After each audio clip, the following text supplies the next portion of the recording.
For the season, I'm thinking green. Let's make a Shamrock shake.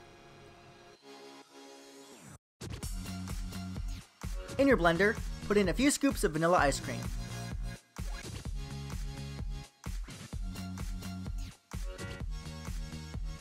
Pour in some milk. Go whole or go home.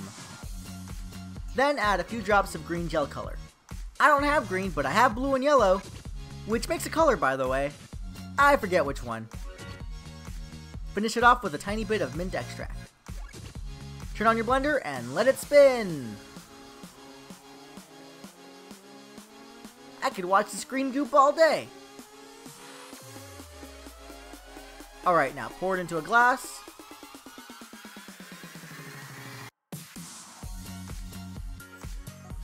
And finish it with some whipped cream.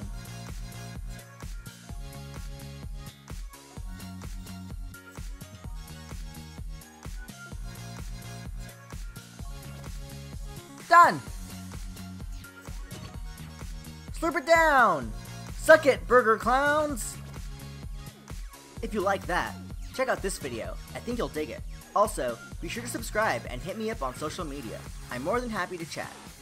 If you want to help me produce more videos, consider becoming a pal on Patreon, or shop on Amazon using the link in the video description. Until next time, take it easy, folks.